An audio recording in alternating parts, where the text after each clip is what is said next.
Ratio জানাটাকে দুটো জিনিস জানতে হবে, কি দুটো জিনিস জানতে হবে? কন্ডিশন ওয়ান, সবার আগে থেকে রেশিও একটা জানতে হবে ভগ্নাংশ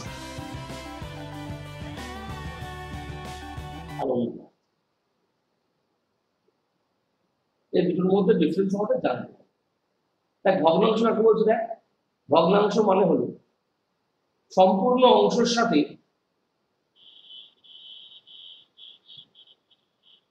ভাঙা অংশের তুলনা। ভগ্নাংশ মানে হলো সম্পূর্ণ অংশের সাথে ভাঙা অংশের তুলনা। কিরকম ব্যাপারটা দেখ, আমি যদি এরকম লিখি যে 2/3, এর অর্থ হলো সম্পূর্ণ অংশ আমার কি রয়েছে? 3টে, তার মধ্যে আমার কাছে কটা আছে? 2টো। তার মধ্যে কটা রয়েছে আমার কাছে? 2টো।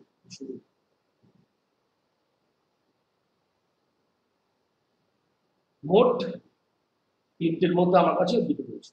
এই ভগ্নাংশের কনসেপ্ট কেউ কিছু না বললে জিজ্ঞেস করবি, এই ভগ্নাংশের কনসেপ্ট দিয়ে আমরা অঙ্ক আগামী দিনে ছোট করব। এবার দেখ ভগ্নাংশের সঙ্গে অনুপাতের পার্থক্য কি বা অনুপাত কি জিনিস?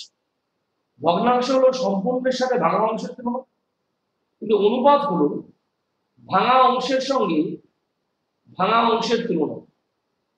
যাকে আমরা ইস্টু চিহ্ন দিয়ে বলি, মানে যে কোনো একটা ফ্র্যাকচুরেট পার্টের সাথে আরেকটা ফ্র্যাকচুরেট পার্টের কম্পারিজনই হলো রেশিও। এই সবগুলো ভাঙা টুকরো যদি যোগ করে দিস, এই সবগুলো ভাঙা টুকরো যদি তুই যোগ করে দিস, তাহলে দেখবি মোট পার্টটা পাওয়া যাবে। এক্সাম্পলের মাধ্যমে বোঝানোর চেষ্টা করি। যেমন মনে কর 2/3 এক পাশে লিখেছি, আরেক পাশে লিখলাম, তাহলে 3টের মধ্যে পাশে কটা আছে? 2টো। আরেক পাশে কটা থাকবে? একটা। 1/3 রেশিও যদি করিস তাহলে 2:1 রেশিওতে হবে। কোনো প্রশ্ন থাকলে জিজ্ঞাসা কর। ভগ্নাংশের অনুপাতের মধ্যে পার্থক্য নিয়ে কি কোনো প্রশ্ন থাকে তোমায় জানতে চাইতে পারিস। কোনো প্রশ্ন কি তোদের আছে? অনুপাত ছিল কি? ভাঙা অংশের সাথে ভাঙা অংশের যে কম্পারিজন সেটা করবে। এবার দেখ অনুপাতের এই প্রথমটাকে বলে পূর্বপদ বা অ্যান্টিসিডেন্ট, আর পরেরটাকে বলে পশ্চাৎপদ পদ বা কনসিকুয়েন্ট। বোঝা গেল কি বললাম? অনুপাতে প্রথম যে পদ তাকে বলে অ্যান্টিসিডেন্ট, পরের পদটাকে বলে কনসিকুয়েন্ট বা উত্তরপদ। ক্লিয়ার হচ্ছে? কারণ কোনো কোয়েরি থাকলে সঙ্গে সঙ্গে জিজ্ঞেস করবি, কারণ কোনো কোয়েরি থাকলে সঙ্গে সঙ্গে জিজ্ঞেস করবি। কালকে একবার ক্লাস করছিলাম, সনদ গুড মর্নিং, আর বাকি তোদের শান্তি বলে বাকিটা কোথায় রে? কথা শুনতে পাচ্ছিস? হ্যাঁ স্যার শুনতে পাচ্ছি। আমরা রেশিও ক্লাস করছি। এবার দেখ দেখ রেশিওর মধ্যে আর দুটো জিনিস জানতে হবে। সেটা কি জানতে হবে? দেখ রেশিওর মধ্যে যেগুলো জানার দরকার সেটা হচ্ছে, স্ক্রিনে দেখতে পাচ্ছিস, দেখ ডুপ্লিকেট রেশিও, ট্রিপ্লিকেট রেশিও, এগুলো নিয়ে একটু আলোচনা করে দিই। What is duplicate ratio? Duplicate ratio মানে কোনো কিছুকে স্কোয়ার ফর্মে রাখা। মনে কর 2:3, এর ডুপ্লিকেট রেশিও হবে 4:9। অর্থাৎ এগুলোকে স্কোয়ার করে দিলে যে রেশিওটা পাওয়া যায় সেটাকে বলছি আমরা ডুপ্লিকেট রেশিও। চলে আসে ট্রিপ্লিকেট রেশিও। যদি কিউব ফর্মে থাকে, এই পিডিএফ গুলো তোদের আমি দিয়ে দেবো, একটু বুঝিয়ে দিই, যেগুলো প্রয়োজন হবে লেখার আমায় বলবি, খাতায় লিখে নিবি। ট্রিপ্লিকেট রেশিও বলতে কি বুঝবো? ট্রিপ্লিকেট রেশিও বলতে বুঝছি যা রয়েছে তার কিউব ফর্মে রয়েছে। এবার চলে আসে সাব ডুপ্লিকেট। যদি কোনো রেশিও স্কোয়ার ফর্মে থাকে, মানে বর্গ আকারে থেকে যায়, তার বর্গমূল করে আমরা আবার সাব ডুপ্লিকেট বানাতে পারি 2:3। তাহলে 2:3 ডুপ্লিকেট রেশিও 4:9, 4:9 এর সাব ডুপ্লিকেট রেশিও হচ্ছে 2:3। বোঝা গেছে? নেক্সট দেখ কম্পাউন্ড রেশিও। এটা পরীক্ষায় খুব প্রয়োজন হয়। কম্পাউন্ড রেশিও বাংলায় বলে জটিল অনুপাত। বাংলায় বলে জটিল অনুপাত। কখনো কখনো এর নাম মিশ্র অনুপাত বলেও লেখা থাকে। মিশ্র অনুপাত, এই নামটা লিখে নে। কম্পাউন্ড রেশিও বা জটিল অনুপাত বা মিশ্র অনুপাত। ক্লিয়ার? কম্পাউন্ড রেশিও, জটিল অনুপাত বা মিশ্র অনুপাত বলতে কি বুঝি? আমরা a:b যদি হয় আর x:y যদি হয়, তাহলে এই দুটো অনুপাতের কম্পাউন্ড রেশিও বা মিশ্র অনুপাত হবে হচ্ছে এই উপপদ দুটোর গুণফল আx:উপপদ দুটোর গুণফল by। বল কি বলছি? বল বল, কারো কোনো কোশ্চেন থাকে বল। স্যার আপনার কথাটা কেটে কেটে যাচ্ছে। কথা কেটে যাচ্ছে? আচ্ছা, তো নেটওয়ার্কটা দেখ, বাকি সবার কাছে কি কেটে কেটে যাচ্ছে? হ্যাঁ দাদা, কথা কেটে যাচ্ছে। কথা কেটে আসছে। আমি কি এইটা আবার বলবো, কম্পাউন্ড রেশিওটা আবার বলবো? হ্যাঁ দাদা স্যার বলুন আর একটা, বলুন। পুরো পড়া উত্তর পড়তে আরেকবার তো বললে ভালো হতো। কিছু না, 2:3 যদি থাকে, এটা হচ্ছে পূর্ব পদ, এটা হচ্ছে উত্তর পদ, এই আর কি। আর যদি ওই মানে যদি 2/, এরকম থাকে 2/4/3/4 এরকম থাকে যদি, তাহলে কি পুরোপাতটা বলতে কি 2/4টাকে বোঝাবো? এই পুরোটাই পূর্ব পদ। আচ্ছা আচ্ছা। রেশিও না, হুম। রেশিওকে কখনো ভগ্নাংশের আকারে রাখা যায় না। ভাঙা টুকরোকে তুই ভাঙা রাখবি কি করে বোঝা? কোনো ভাঙা টুকরোকে কি ভাঙা করে রাখা যায়? ভাঙা টুকরো মানে তো ভাঙা টুকরোই। ওই জন্য রেশিও গুলোকে কখনো এরকম ফ্র্যাকশনের ফর্মে রাখা হয় না, এগুলো দেখানো হয়, কিন্তু আমরা যখন হিসেব করব হুম। কোন রেশিওকে ফ্র্যাকশনের ফর্মে রাখা যাবে না। আচ্ছা।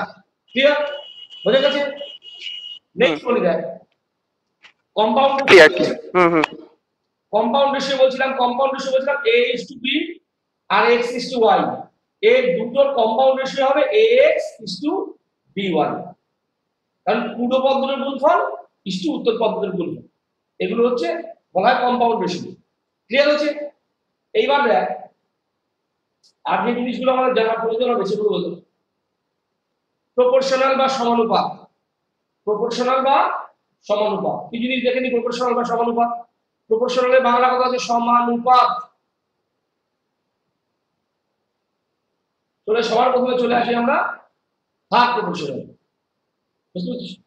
থার্ড প্রপোর্শনালে যখন যাবো, দাঁড়া আমাদের ওই লবিতে ওয়েট করছি, জয়েন করি। Ishani good morning. Third proportional যেগুলো রয়েছে সেগুলো দেখি আমরা। দত্ত সৌরভ, দাঁড়া একটু দাঁড়া, সবাইকে জয়েন করি।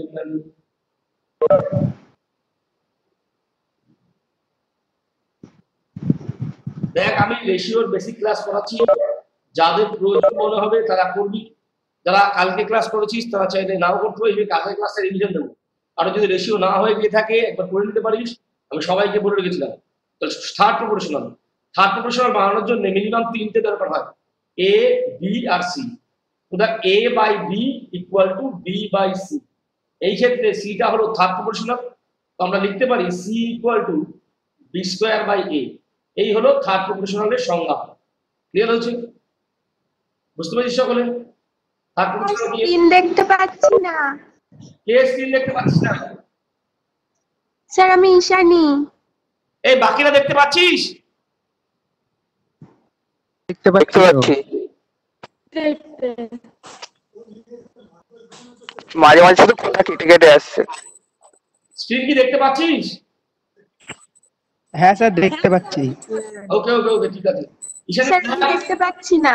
এই রে, তুই কি কিছু দেখ, অন কর স্ক্রিন, অন কর, ভিউ অন কর, দেখতে পাওয়া তো কথা। দেখ, আমি রেকর্ড করে রাখবো, একান্ত না দেখতে পেলে রেকর্ডটা দেখিস। এবার দেখি আমরা ফোর্থ প্রপোর্শনাল। থার্ড প্রপোর্শনাল বুঝতে পেরেছিস? ফোর্থ প্রপোর্শনাল জন্য চারটি লাগবে, এ। স্যার থার্ড প্রফেশনালটা একবার বোঝান না। এই সি তো থার্ড প্রপোর্শনাল, তাহলে দেখ হ্যাঁ। কি লিখতে পারি, বি স্কয়ার বাই এ, মানে বজ্রমান যদি করি হ্যাঁ এসি ইনটু বি হ্যাঁ স্কয়ার, হ্যাঁ তাই না?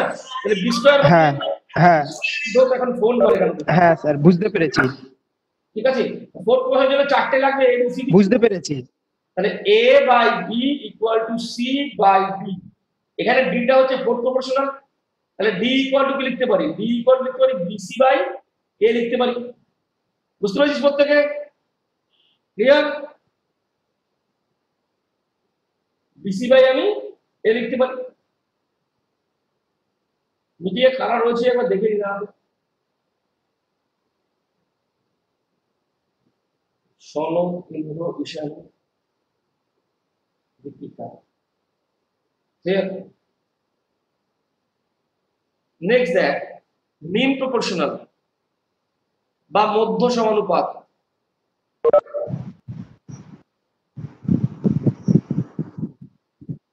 মিন প্রপোর্শনাল বা মধ্য সমানুপাত। মধ্য সমানুপাত বলতে আমরা কি বুঝি? দেখ, এ, বি আর সি এটা মধ্য সমানুপাত। তাহলে আমরা কি লিখতে পারি? আমরা লিখতে পারি, দেখ ভালো করে দেখ, A by B equal to B by C. তাহলে B square equal to AC লেখা যায়। বি ইকুয়াল টু লেখা যায় রুট ওভার অফ এসি। খাতায় এই তিনটে লেখ, এই একটা, এই একটা, আর এই একটা, এই তিনটে খাতায় লেখ। এটা হলো তৃতীয় সমানুপাত, এটা চতুর্থ সমানুপাত, এটা মধ্য সমানুপাত। ক্লিয়ার হচ্ছে? বোঝা গেছে সকলের? হ্যাঁ স্যার। এইটা লিখবি, এইটা লিখবি, আর এইটা লিখবি। আমি নেক্সট যাই। হ্যাঁ এইবার দেখ কয়েকটা জিনিস জানার দরকার, কয়েকটা জিনিস জানার দরকার করে দেখ। যদি কারণ ভিন্ন ভিন্ন গুণ সমান হয়, ব্যাপারটা কিরকম বললো তো কোনোদিন যে 2a equal to 3b equal to 4c যদি হয়, তবে a is to b is to c সমান কত, এরকম একটা কন্ডিশন বলবো। বুঝতে পেরেছিস? তো দেখ এক্ষেত্রে আমাদের একটা টার্ম জানতে হবে, ইনভার্স রেশিও।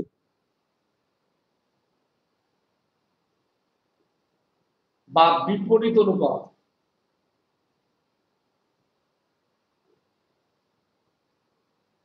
কি নাম জানতে হবে? ইনভার্স রেশিও বা বিপরীত অনুপাত। ক্লিয়ার হচ্ছে? এবার দেখ বিপরীত অনুপাত বলতে আমরা কি বুঝবো? মনে কর 2:3, এর বিপরীত অনুপাত হবে 3:2। দেখ বিপরীত অনুপাত মানে কিন্তু জাস্ট শুধু উল্টে দেওয়া নয়, এটা মাথায় রাখিস। বিপরীত অনুপাত মানে আমরা অনেকেই ভাবি জাস্ট উল্টে দেওয়া, উল্টে দেওয়া নয়। কেন উল্টে দেওয়া নয় আমি একটু আলোচনা করি। দেখ দেখ এটা একটু বুঝে নি। বিপরীত অনুপাত মানে হলো সেই অনুপাতের অনন্যক হিসেবে অনুপাতের টার্মগুলোকে লেখা। তো অনন্যক নিশ্চয়ই নাম শুনেছিস, অনন্যক। ব্যাপারটা কিরকম দেখে নে। যদি এরকম হয় 2:3 যদি হয়, এর বিপরীত অনুপাত হবে 1/2:1/3।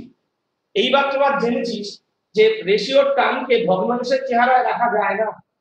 কোন রেশিওর টার্মকে, এই যে রেশিও যে টার্ম আছে না, একে ভগ্নাংশের আকারে রাখা যাবে না, একে সিম্পলিফাই করতে হবে। সিম্পলিফিকেশনের নিয়ম হলো নিচেরটা লসাগু করে উপরে গুণ করে দাও। তাহলে নিচেরটা লসাগু যদি করি আমরা, নিচেরটা যদি লসাগু করে থাকি, তো দেখ নিচেরটা লসাগু করলে 6 হচ্ছে মানে কাটা। হ্যাঁ 6 লসাগু হবে, এই কাটলে হয় হ্যাঁ 6 লস কাটাকুটি হচ্ছে। তাহলে দেখ 2:3 বিপরীত অনুপাত দেওয়া হলো 3:2। শুধুমাত্র উল্টে দিলে এটা হয় না, দুটো টার্মের ক্ষেত্রে উল্টে দিলে হয়।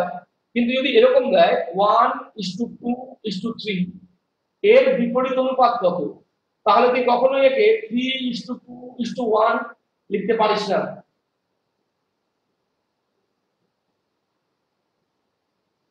হ্যাঁ গুড মর্নিং দেবকুমার, আমরা কালকে ক্লাসটাই করছি, প্রয়োজন কি হবে দেখে নে।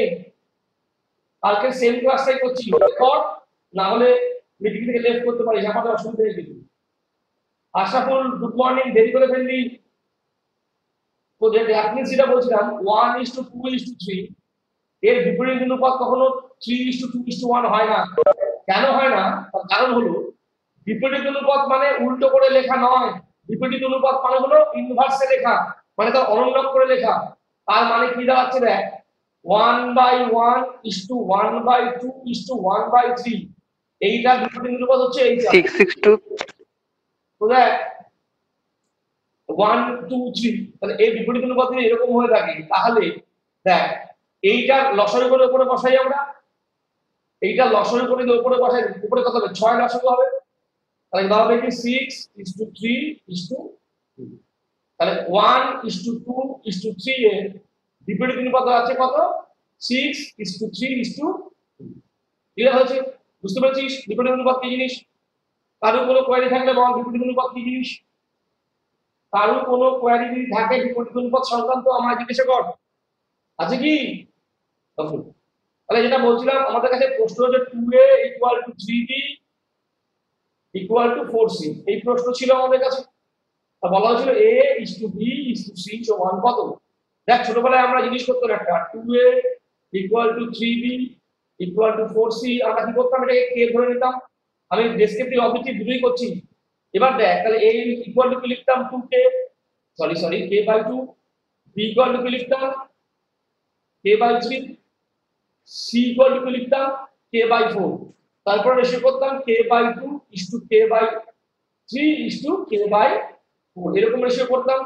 এবার কি করতাম, একে সিম্পলিফাই করতাম, 2 3 4 লসাগু কত হতো, 2 3 4 লসাগু হতো 12, তাহলে উপরে আমরা 12 দিয়ে গুণ করতাম, 12 দিয়ে গুণ করতাম, 12 দিয়ে গুণ করতাম, তো হতো 6:4:3, এই রেশিও দেওয়া হতো। দেখ আলটিমেট দেখ, এই যে কেটা তোমাকে ধরতাম ছোটবেলায়, দেখো আর বলবি কিছু, কেউ কিছু বলবি? তুই কিছু বলছিস? হ্যাঁ, কেউ কিছু বললে বল, আমি শুনছি। দেখ যেটা বলছি, এই যে ছোটবেলায় কেটা লিখতিস, লসাগু, হ্যাঁ এটা লসাগু ছিল দাদা, কি হচ্ছে না, এটা লসাগু ছিল, লসাগু আগে ধরা হতো, এই কেটা ছিল আলটিমেট লসাগু, লসাগু। হ্যাঁ, তাই না? তো আমরা যদি এই কে এর মানটাকে যদি আগে থেকেই ধরে নিই, মনে করো আমাদের কাছে দিচ্ছে 2a = 3b = 4c, শর্টকাটে করার জন্য 2 3 4 এর লসাগু যার মান ছিল কে সেটা হিসাব করে নিচ্ছি, তাহলে দাঁড়াবে কত, 12, তাহলে 12 দাঁড়াবে লসাগু, তাহলে সবাইকে 12 দিয়ে ভাগ করবো, দেখ 6 × 2 = 12, তাহলে 6 কাটলে 6, এখানে 3 4, এখানে 4 দিয়ে কাটলে, এই হলো a/b/c। তার মানে অতি সহজেই আমরা যদি মনে কর আমাদের কাছে যদি 3a = 5b = 4c, তাহলে a/b/c কত বার করে বল। তো দেখ আমরা যদি ইনভার্স অবস্থায় দেখে থাকি কোন রেশিওকে, ইনভার্স অবস্থায় যদি আমাদের কাছে রেশিও থাকে, তাহলে আমরা কি করব, ডিরেক্ট ফ্ল্যাট লিখব। আর এই যে কেটা আমরা লিখছিলাম, এই কেটা কি লিখছিলাম, এটাকে গসাগু লিখছিলাম। তাহলে আমি একটা অঙ্ক দিয়ে এবার করার চেষ্টা কর সকলে, এটা কর, লেখ 3a/2 = 5b/3 =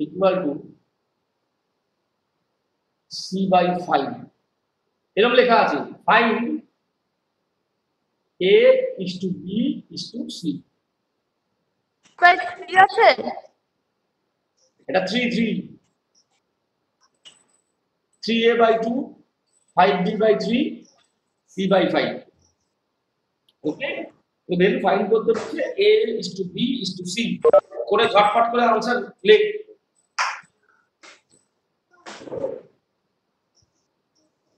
the 2/3 = 3/5 answer ball a/b/c কত জানি।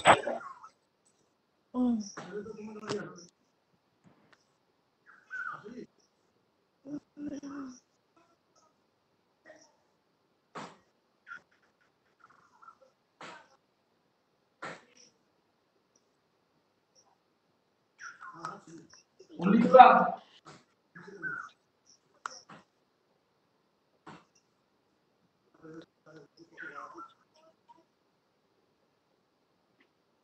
এরকম কথা, স্যার 10:9:75, তো দ্যাট মিন্স দ্যাট 8 তলায় 1 রয়েছে, তাহলে আমরা কি করি, আমরা যেটা করি সেটা হচ্ছে এলসিএম করে উপরে বসিয়ে দিই, এলসিএম করে যদি বসাই তাহলে কি দাঁড়াবে, এখানে 15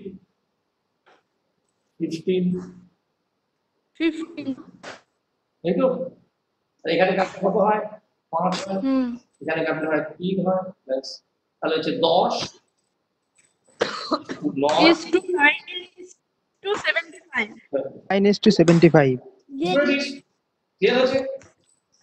হ্যাঁ, এইটাকে ছোট করে করার জন্য কি করতে পারতাম, এটাকে ছোট করে করার জন্য এটা করতে পারতাম আমরা, দেখ 3 5 লিখে নিতাম। এইবার দেখ এইটার এলসিএম কত, 15 তো হবেই, নাকি না?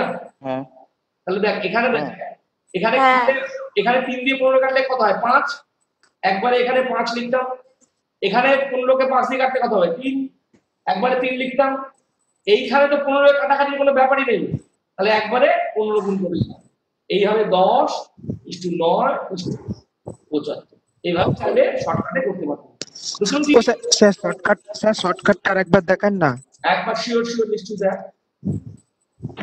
আমাকে অঙ্কটা একটু বল কি ছিল, ভুলে গেছি। অঙ্কটা ছিল 3a 3a by 2 হ্যাঁ equal to 5b by 3 হ্যাঁ equal to c by 5. Equal to c/5। ওকে, তো এটা শর্টকাট করার জন্য 2 3 আর 5 তো যাবেই, যাবে কি যাবে না বলো? এইবার উপরেরটা তো ইনভার্সে হবে। আমার কাছে যদি 3a equal to 5b equal to c থাকতো, আমরা কি করতাম? 15 দিয়ে ভাগ করে দিতাম প্রত্যেককে, হ্যাঁ কি না? হ্যাঁ করতাম তো। তাহলে এখানে ভাগ করলে কত হতো? 5। তাহলে এখানে 5 গুণ হবে, এখানে ভাগ করলে কত? 3 3 গুণ হবে, এখানে ভাগ করলে কত? 15ই থাকবে, তাহলে 15ই। তাহলে 10:9:15 বুঝতে পেরেছি? এইভাবে পরীক্ষায় চাইলে তাড়াতাড়ি করতে পারিস। হ্যাঁ স্যার বুঝতে পেরেছি। ক্লিয়ার? কয়েকটা টপিক এইবার দেখ, জানা বিষয়গুলো নিয়ে আলোচনা চলছে আজকে। অবশ্যই অনেকে আছিস সেটা ক্লাসে বলছিস, নতুন যারা আছে তাদের জন্য আমার ক্লাস ছিল। এবার বলছি দেখ, আমার কাছে এরকম দেয় যে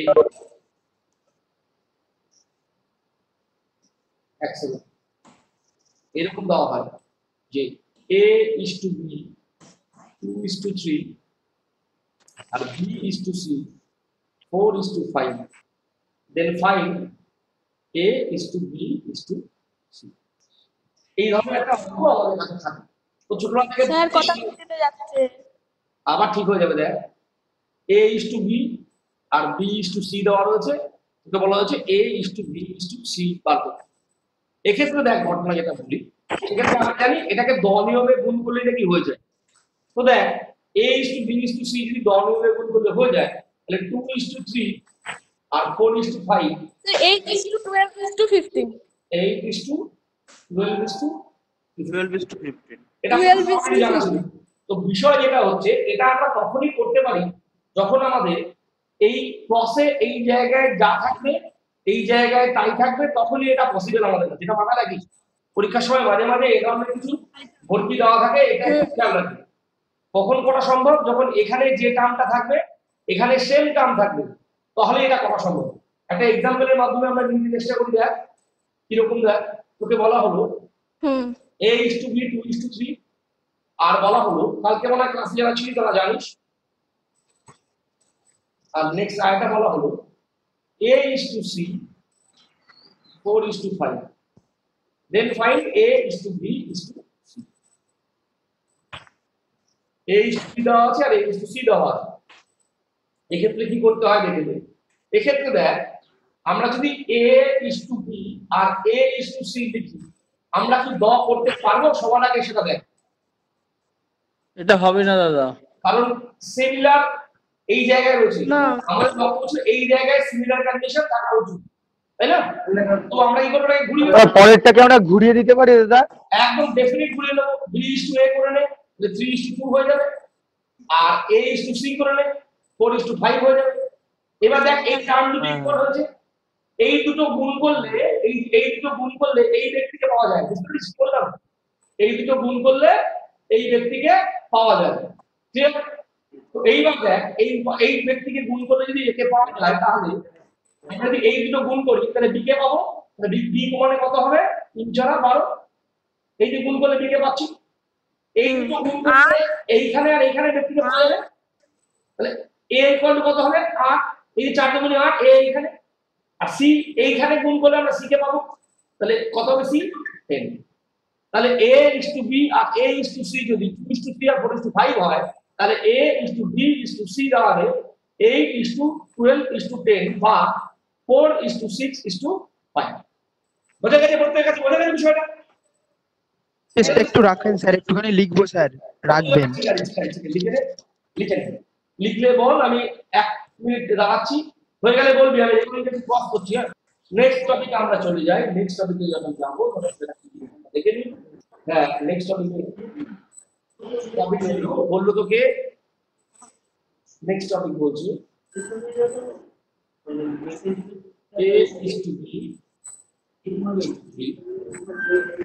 is to C, 4 is to 5, C is to D,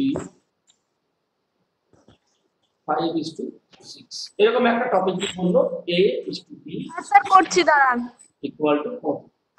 that means দেখ এখানে অনেকগুলো পলিসি তোদের কাছে আছে, তোর অনেক রকম জানিস, আমি জাস্ট একটা ইজিয়েস্ট পলিসি বলি। দেখ এইরকম ক্ষেত্রে আমরা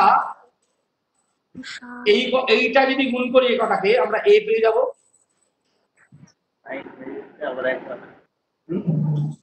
এইটা যদি গুণ করি তাহলে আমরা B পেয়ে যাব,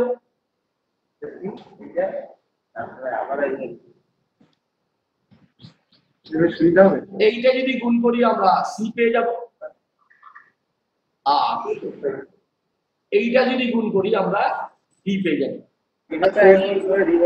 এটাকে আমরা বলি কথা কি বলছিস রে? 4:6:7:9 হলো। নিজের মধ্যে কথা বললে স্পিকারটা অফ রাখি। তাহলে এটাকে বলি আমরা নিমকি মেথড, বুঝতে পেরেছিস? প্রথমে এইটা গুণ করতে হয়, তারপরে এইটা এইটা এইটা, তারপরে এইটা এইটা এইটা, তারপরে এইটা। শুধু এইটুকুই না, এই মেথডে আমরা আরো লম্বা লম্বা গুলো করতে পারি। কিরকম আমি একবার দেখিয়ে নিই। দেখ ওদের অভ্যাস আছে এগুলোকে ডাবল ডাবল করে লেখা। আমি একটা ম্যাথ দিই তোদের কাছে। দাদা হ্যাঁ স্যার অঙ্ক হয়ে গেছে। ওই সেকেন্ড রুলের বলছি কোনটা কোনটা কোনটা বললেন একটু ভালো করে দিন না, কালিটা বুঝতে পারছেন। আচ্ছা আমি স্টেপ 1 স্টেপ 2 করে লিখে দিচ্ছি। হ্যাঁ স্টেপ 1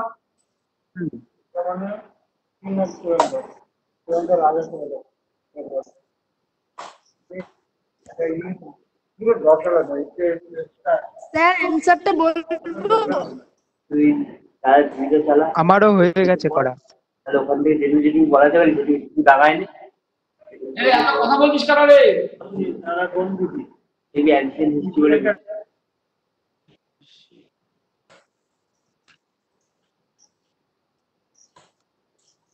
এই হলো 4টে স্টেপ, বুঝতে পেরেছিস? ঠিক আছে, অসুবিধা হলে স্ক্রিনশট নিয়ে নে, চুপচাপ একটা খাতা স্ক্রিনশট নিয়ে নে, পড়ে ফেলিস।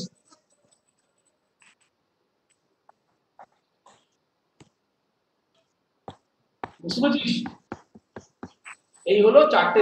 স্যার হ্যাঁ স্যার করা হয়ে গেছে। ওকে, এইবার দেখ এইটাকে যদি আরো লম্বা দেয়, আমি একটু বলে দিলাম, এটাকে যদি আরো লম্বা দিল, লম্বা দিয়ে বললো যে A B B C C D E E F F G G H এসব বলবো। তো দেখ অনেক ইজিলি এটা করা যায়। অ্যালগরিদমটা যদি একবার দেখে নিস, বুঝে নিস, দেখে নে অ্যালগরিদমটা কি হচ্ছে। দেখ প্রথমে এই কটা করলে A হয়ে যাবে। B চাই তো, B শুরু হচ্ছে কোন জায়গা থেকে? এইখানে, এইখান থেকে B পর্যন্ত নিয়ে এসে শেষ পর্যন্ত B হয়ে যাবে। C চাই, এই B থেকে শুরু করে C নিয়ে আয়, C থেকে C জুড়ে দে, একদম শেষ মাথা পর্যন্ত দে। D চাই, D এর জন্য দেখ এই D পর্যন্ত নিয়ে আয়, জুড়ে দে, টেনে দে। E চাই, কোনো অসুবিধা নেই, B থেকে শুরু করে E পর্যন্ত আয়, E তে জোড়া লাগিয়ে দে, এসে দিকে টেনে দে। বুঝতে পারছিস? F চাই, F নিয়ে আয়, জোড়া দে, টেনে দে। G চাই, G পর্যন্ত নিয়ে আয়, জোড়া দে, E চাই, টেনে দে। তো এই একবার যদি অ্যালগরিদমটা বুঝতে পারিস তাহলে এগুলো করা কোনো ইস্যুই না। যেমন A B B C C D, A B থেকে B, B থেকে C এসে C শেষ, D শেষ। যদি A B B C C D D E থাকতো তবে দেখ একটা মিটিংটা এন্ড হয়ে গেলে আবার জয়েন করে নিস। হ্যাঁ 2 নম্বর 3 নম্বর 4 নম্বর 5 নম্বর একবার যদি সিকোয়েন্সটা ধরতে পারিস তাহলে আর অসুবিধা হওয়ার কথা নয়। ক্লিয়ার হচ্ছে? বোঝা গেল? এগো পরেরটায়। হ্যাঁ ওকে, হ্যাঁ দেখ এইবার দেখ আমরা অঙ্কের দিকে চলে আসি। তোদের কাছে এই অঙ্কগুলো রয়েছে, এই অঙ্কগুলো তোরা একটু সলভ করার চেষ্টা কর, ঠিক আছে? এই 1 থেকে 10 পর্যন্ত অঙ্ক সলভ করার চেষ্টা কর, দেন আমি আবার বলছি, ঠিক আছে? বেটে একটা এন্ড হয়ে যেতে চায় 8:40 বাজে, ঠিক? হ্যাঁ 10টা অঙ্ক করার জন্য আমি সময় দিচ্ছি তোদের 15 মিনিট। ঠিক 8:55-তে আসলে কি হয়েছে আজকে নেটের একটু প্রবলেম আছে আমাদের এখানে। 8:40 আমার ঘড়িতে বাজে, আমি মিটিংটা এখানে পজ করছি বা এন্ড করছি, ঠিক 8:55 হ্যাঁ বল। বলছি কি টুকে টুকে কি অঙ্ক করবো নাকি শুধু উত্তর লিখে দেবো? শুধু উত্তর লিখে রাখ। আমি এই মিটিংটাকে আবার 8:55 অন করব। ওকে, এই মিটিংটাকে আমি 8:55 অন করব, তারপরে এই অঙ্কগুলো সলভ করতে করতে যাবো। ঠিক আছে? আচ্ছা ঠিক আছে দাদা। যারা রয়েছিস তারা আবার 8:55 মিটিংতে জয়েন করবে। ঠিক আছে? ঠিক আছে। 8:55 এই অঙ্কটাকে না ডেসক্রিপটিভ ওয়েতেও করবো, অবজেক্টিভ ওয়েতেও করবো, মুখে মুখে করবো, শর্টকাটে করবো, সব করবো। এই অঙ্কটা জাস্ট একবার দেখি, অঙ্কটা দেখতে পাচ্ছিস? বলছে এটাকে আমরা 3-4 ভাবে করার চেষ্টা করবো। প্রথম কন্ডিশন করবো সবচেয়ে বড় করে, সেকেন্ড কন্ডিশন করবো তার থেকে ছোট করে ট্র্যাডিশনালি, থার্ড কন্ডিশন করবো রেশিও ইকুয়ালাইজেশন শিখলাম, সরি ক্রস সেকশন মাল্টিপ্লিকেশন করে, লাস্ট করবো আমরা রেশিওকে ইকুয়ালাইজ করে। তো এটা প্রথমে হচ্ছে অপনয়ন করবো, সেকেন্ড করবো আমরা সরলীকরণ, থার্ড করবো আমরা এলিগেশন মেথডে ক্রস সেকশন মাল্টিপ্লিকেশন, এবং করবো রেশিও ইকুয়ালাইজেশন। 4 ভাবে করবো। দেখা যাক, ধীরে ধীরে কনসেপ্ট তৈরি করি। বলছে এ আর বি এর রেশিও কিসের? ইনকামের রেশিও দিয়েছে। এ আর বি এর ইনকামের রেশিও দিয়েছে 4:2, এক্সপেন্সের রেশিও দিয়েছে কত? 3:2, সেভিংস দিয়েছে কত? এখানেও 600, এখানেও 600। তো দেখ, সবার আগে এটা করি, ইনকামকে একটা 4x ধরি, একটাকে 3x ধরি, এক্সপেন্সকে আমরা 3y ধরি, 2y ধরি। তাহলে এক্ষেত্রে দেখ, ইনকাম থেকে যদি এক্সপেন্স বাদ দিই তাহলে সেভিংস পড়ে থাকে।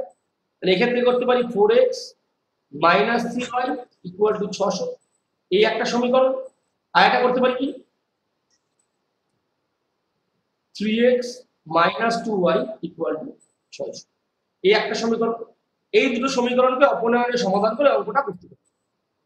সরলীকরণ মেথড যেটা আমরা ট্র্যাডিশনালি ব্যবহার করে থাকি, সেক্ষেত্রে আমরা কি করি দেখ, সরলীকরণ মেথডে এ আর বি এর ইনকামের রেশিও হচ্ছে 4:3, এক্সপেন্সের রেশিও কত আছে 3:2, আর সেভিংস হচ্ছে 600 করে।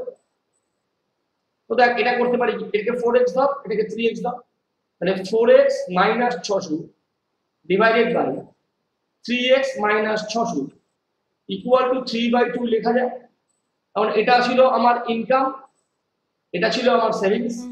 ইনকাম থেকে সেভিংস বাদ দিলে এক্সপেন্ডিচার করে থাকে। এই মেথডেও আমরা সলভ করতে পারি সরলীকরণ মেথডে।